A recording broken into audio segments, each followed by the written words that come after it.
안녕들 하세요. 2023년 새해가 밝았죠? 네, 해피 뉴 이어입니다.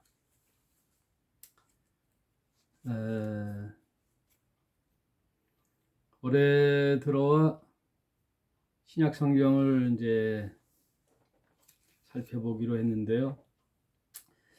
구약 성경을 통독할 때에는 쭉쭉쭉 읽어가면서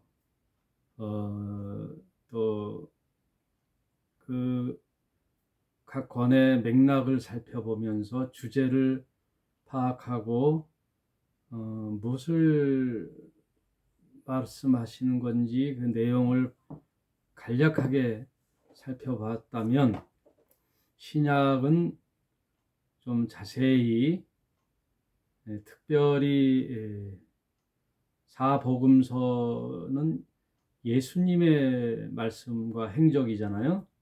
그 예수님의 말씀과 행적을 살펴볼 때는 좀 깊고도 좀 자세히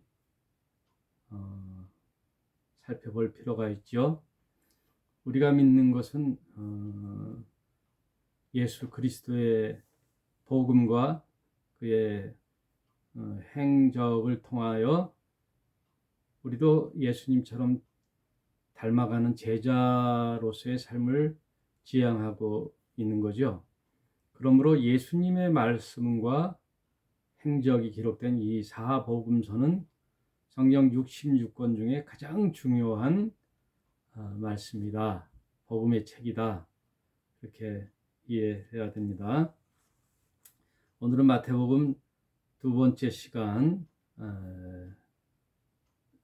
살펴보면서 시간 나는 대로 주중에도 짧게 방송을 통하여 신약 성경을 되짚어 보도록 하겠습니다.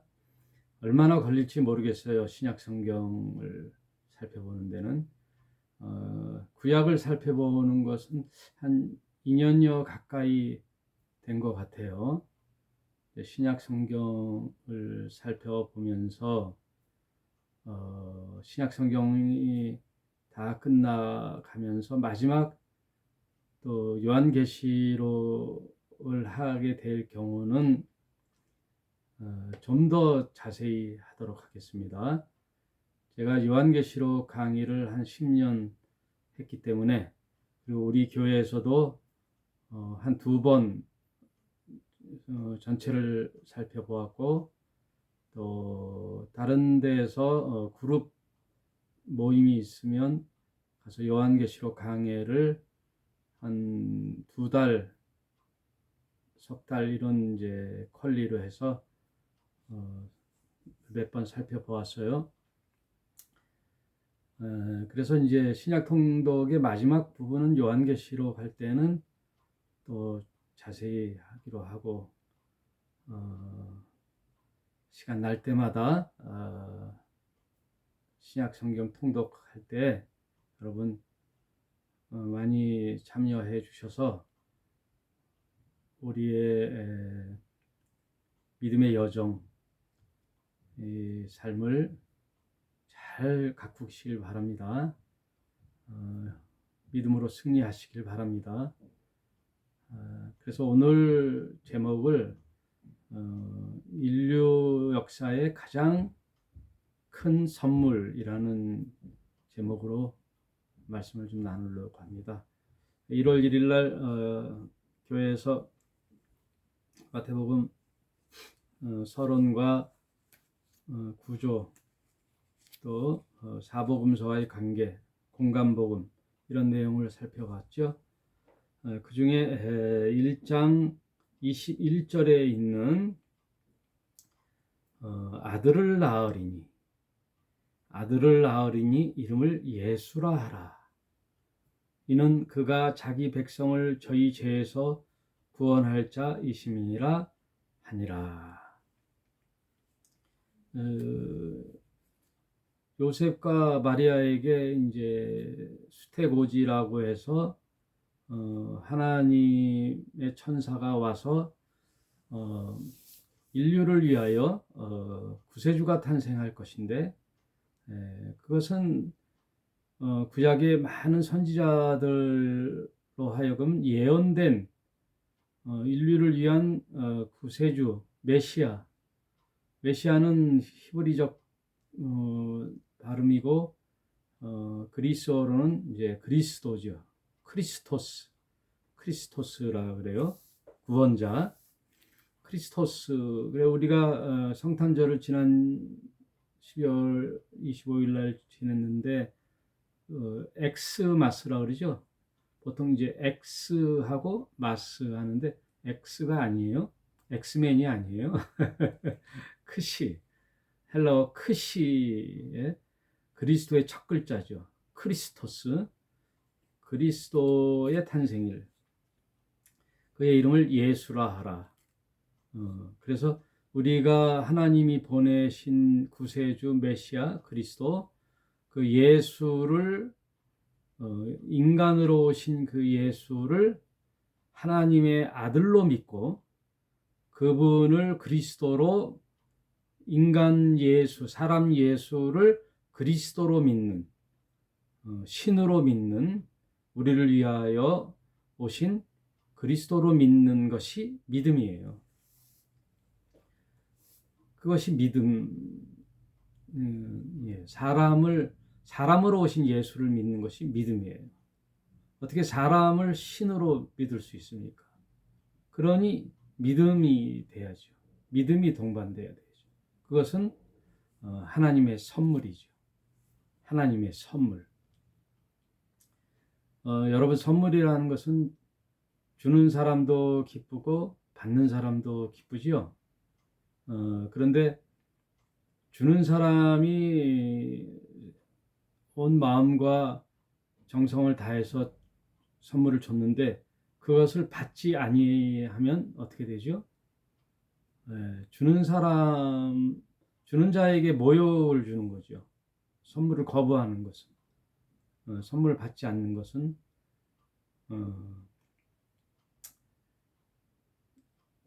주는 분의 성의를 모독하는 거죠. 그래서 요한복음 3장 16절에 보면 하나님은 세상을 이처럼 사랑하사, 하나님은 세상을 사랑하셨어요. 독생자를 주셨으니 이는 저를 믿는 자마다 누구든지 다 멸망치 않고 영생을 얻게 하려 함이라. 그 얘기죠. 여기에는 아주 우리가 주일학교 때 어릴 때부터 성경 전체의 요절이라고 할 수 있는 요한복음 3장 16절, 요한복음 3장 16절, 이거를 뭐 입이 닳도록 읽고 외우고 또 노래 부르고 했는데 요한복음 3장 16절이야말로 엄청난 내용을 내포하고 있죠. 성경 전체에서 여러분, 하나님은 절대자이시죠. 절대자라 하면은 상대가 없는 유일하신 존재라는 뜻이에요. 절대자. 스스로 존재해 계시고 누가 누구를 규명할 수 없는 분. 스스로 계시면서 스스로 결정하시고 스스로 정의를 내리실 수 있는 분. 그분만이 다른 것에 대하여 규정하고 규명할 수 있다. 그래서 신이신 하나님만이 정의예요. 정의, 옳은 것을 정하실 수 있는 분이 절대자 신 하나님이세요. 인간이 정할 수가 없죠. 하나님이 정하심이 의예요. 그게 정의예요. 그래서 그 하나님은 어떻게 알 수 있느냐? 성경에서 하나님은 이런 분이시라고 설명해 주셨기 때문에 우리는 성경을 통하여 하나님에 대하여 알 수 있어요. 하나님에 대한 지식이 성경을 통하여 알 수가 있어요. 그런데 성경에는 하나님을 뭐라고 하셨느냐? 하나님은 사랑이시다. 요한일서에 보면 하나님은 사랑이시다. 이렇게 한 단어로 정의한다는 것은 참 쉽지가 않은데 그 사랑이라는 말이 굉장히 큰 뜻이 있죠. 하나님은 사랑이시다. 거꾸로 사랑은 하나님이시다는 할 수는 없어요. 역정의는 될 수가 없죠. 하나님은 사랑이시다. 그래서 절대자이신 홀로 스스로 계신 하나님께서 사랑이시기 때문에 사랑이라는 것은 절대자로 될 수가 없거든요. 상대가 있어야 되거든요. 혼자 할 수가 없어요. 상대가 있어야 돼요. 사랑의 대상이 있어야 되죠. 그 사랑의 대상이 인간이에요. 하나님은 그 사랑의 대상으로서 인간을 창조하시죠. 그래서 인간을 창조하시고 이 땅을 그 인간들을 위하여, 사람들을 위하여 창조하시기 시작하시죠. 하늘과 땅을 이 사람들을 위하여 창조하셔요. 왜 창조하시느냐? 사람을 사랑하시기 때문에 이 하나님의 사랑을 주시는 선물로서 이 땅과 하늘을 주시고 특별히 에덴 동산이라는 것을 창설하시고 그곳에 아담을 두시기를 기뻐하셨죠.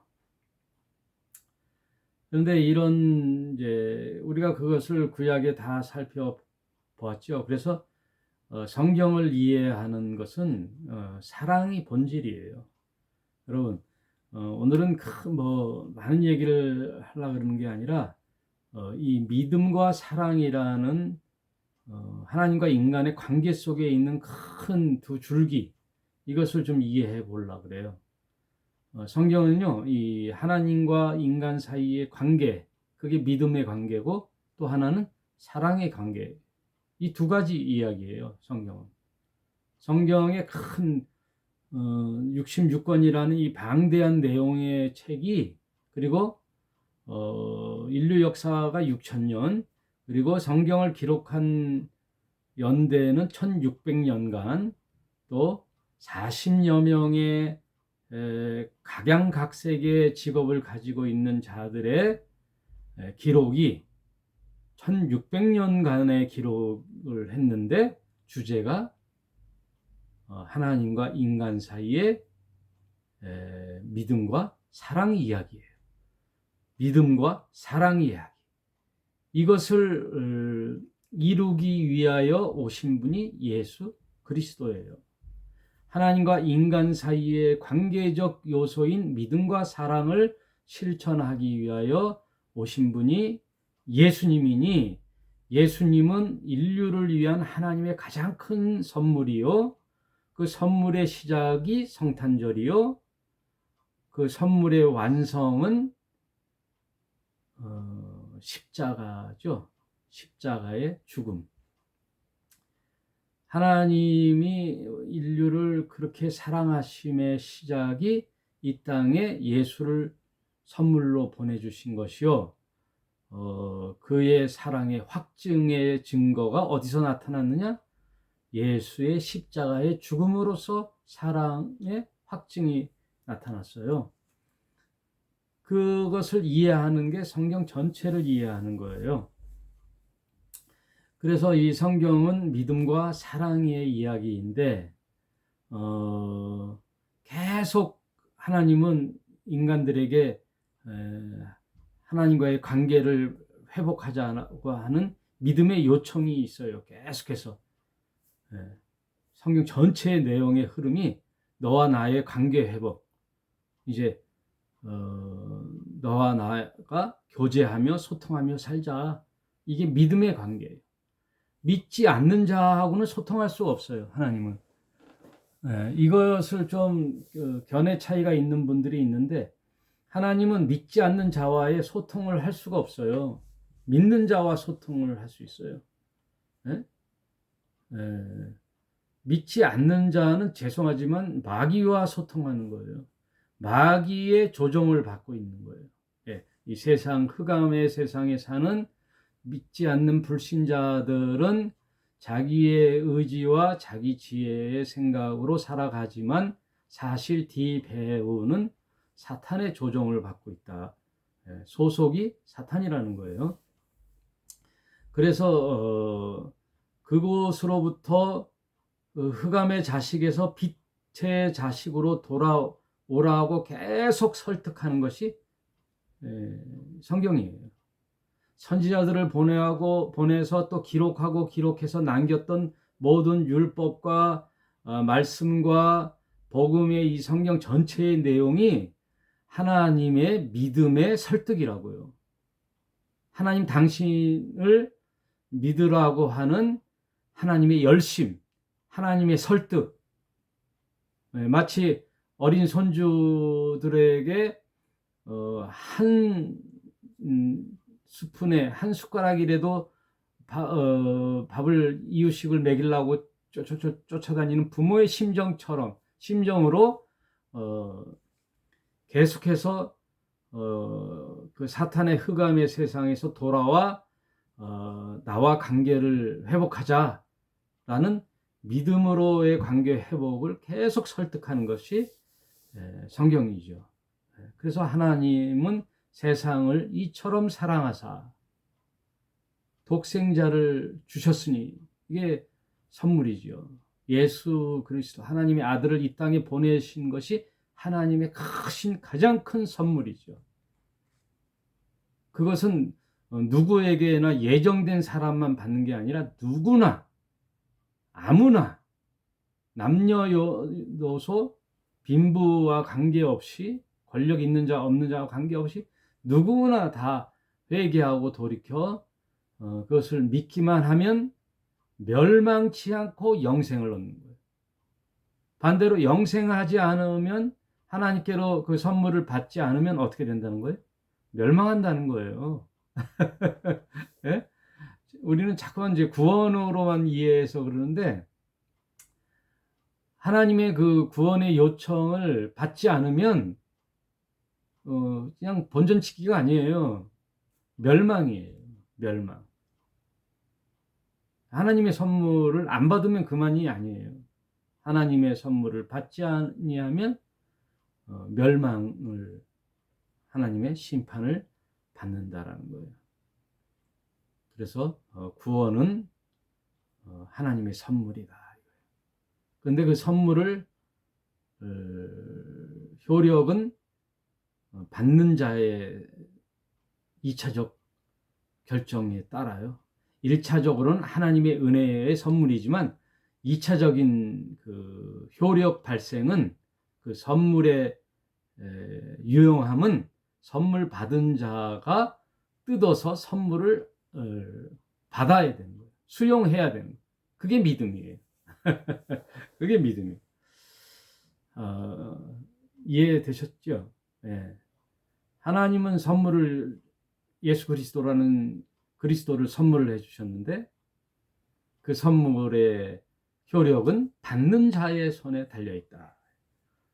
받는 자가 받느냐 안 받느냐에 따라 영생이 주어지고 멸망이 주어지는, 이 두 가지 선택. 이 엄청난 사건이에요.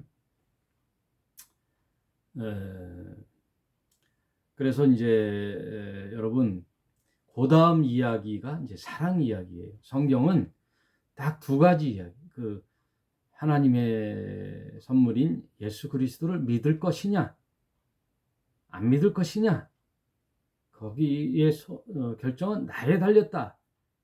결정의 주체는 나다. 그래서 선물을 받기로 했다. 그래서 믿음으로 하나님과 관계 회복이 이루어져서 구원이 발생됐다. 구원은 그러고 나서 후에 주는 게 아니에요. 즉시 구원이 하나님과의 관계 회복은 즉시로 발생되는 거예요. 선물을 받았으면 선물이 내 거에 되는 거예요. 바로 선물의 이제 소유권은 나에게 있는 거예요. 그러면 그 선물을 받은 사람은 이제 무엇으로 사느냐? 사랑으로 살아라. 그래서 그 나머지 이야기들은 다 사랑이에요. 하나님의 사랑으로 구원받은 너희들, 신자들, 자녀들은 이제 무엇하고 사느냐? 사랑으로 사는 거예요. 믿음을 강화하기 위해서 사는 게 아니에요. 네? 여러분. 이게 굉장히 이제 중요한데, 그래서 예수님이 뭐라 그랬죠?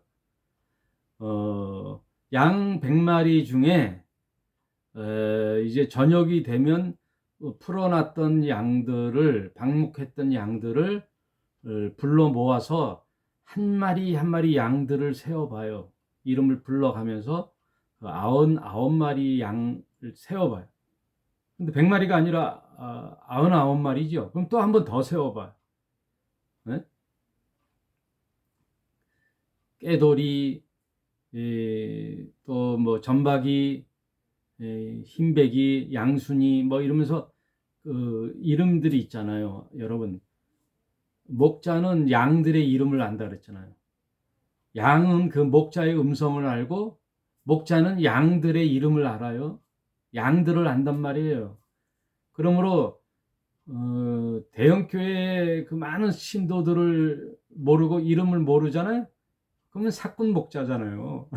사꾼 목자. 그거는 뭐예요? 양의 공장이잖아요. 양 공장. 그게 무슨 목자예요. 대형 교회는 성경적이지 못하다 그 얘기예요. 예. 성경적으로 목회를 했다. 그럼 대형 교회가 될 수 없다 이거예요. 예, 제 생각이에요. 제 개인적인 생각. 예수 그리스도의 심정으로 동역자들을 배려하고 그 지역을 안배하고 그런 마음으로 성경적으로 목회를 했다. 그러면 대형 교회가 될 수가 없어요.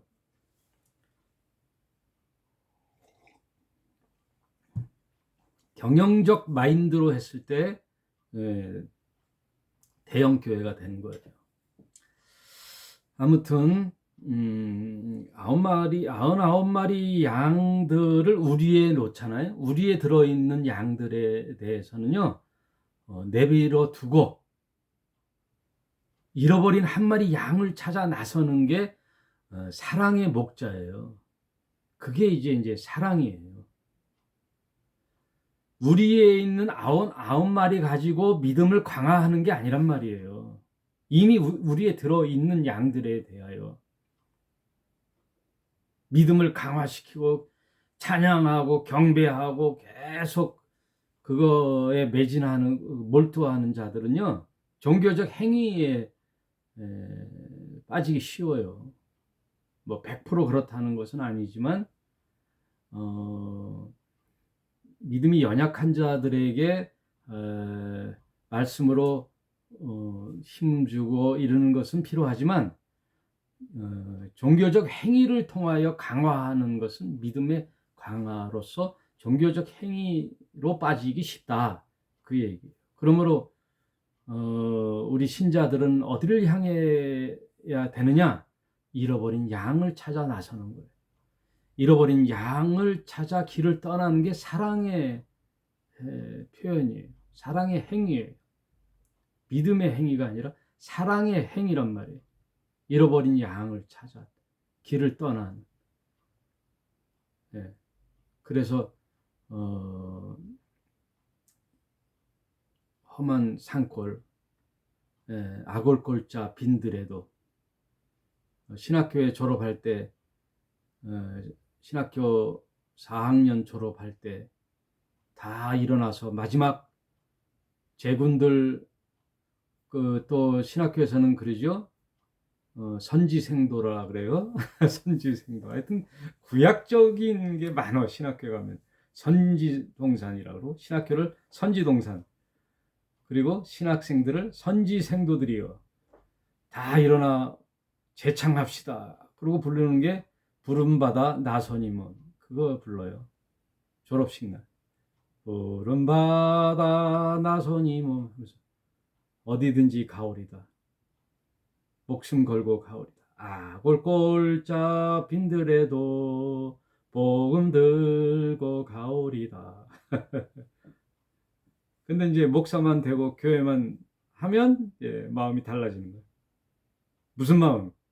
99마리의 우리에 있는 자들과 믿음 강화시키고 잘 먹고 잘 살고 즐겁고 기쁘게 쿵짝쿵짝 노래 부르면서 즐거운 시간을 보내고 있단 말이에요. 한 마리 잃은 양은 뭐 하는지 모르고 교회 안에 갇혀서 교회 밖 한 마리 잃은 양을 찾아 나서는 목자의 심정으로 이제 우리 2023년도 우리 그리스도의 제자들이여, 예수를 주로 믿는 신자들이여, 잃어버린 한 마리 양들을 찾아 그들에게 다시 한번 그리스도의 사랑을 전하고 다시 회복시킬 수 있도록 내 시간과 물질과 말씀을 들고 성령을 의지하여 그들을 찾아 나서는 저와 여러분이 되시기를 주님의 이름으로 축원합니다. 이름을 예수라 하라. 그는 자기 백성을 구원할 자이심이라. 예수라는 이름의 뜻은 자기 백성을 구원할 자 이름 예수라 하라. 그분은 잃어버린 한 마리 양을 찾아오신 하늘의 선한 목자 되시죠. 그래서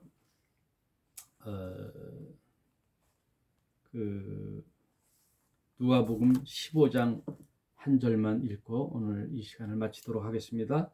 누가복음 15장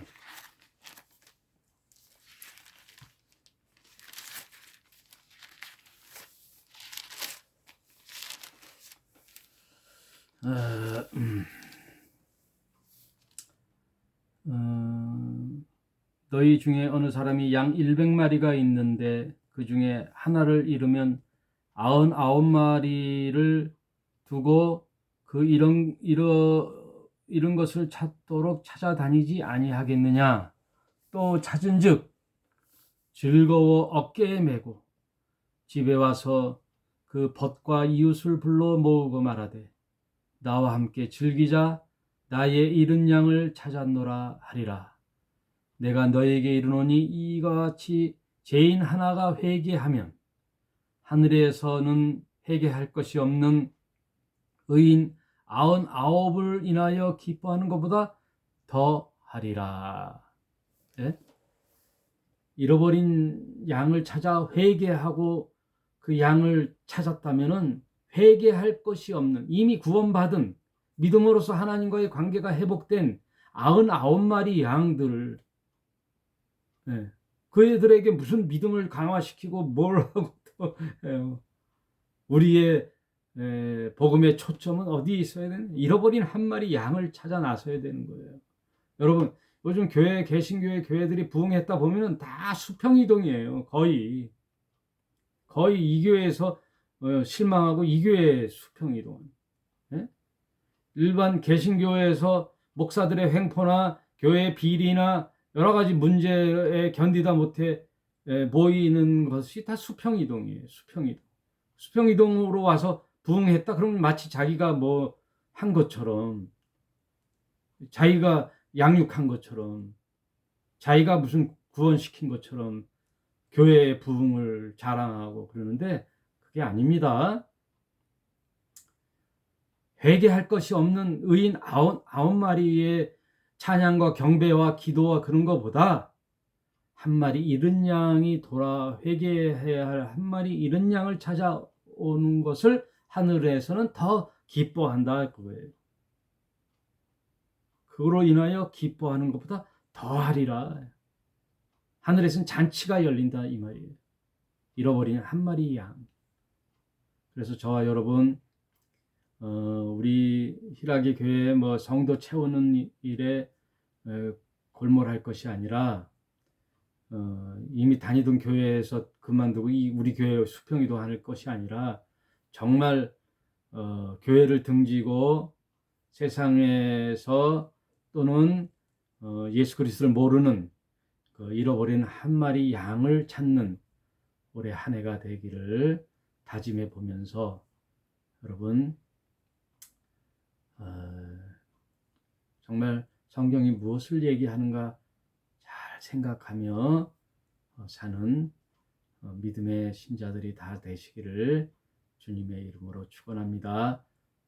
또 이제 마태복음 이어서 이제 계속 해 나가도록 하겠습니다. 오늘은 여기까지 하겠습니다. 한 주간도 승리하십시오. 감사합니다.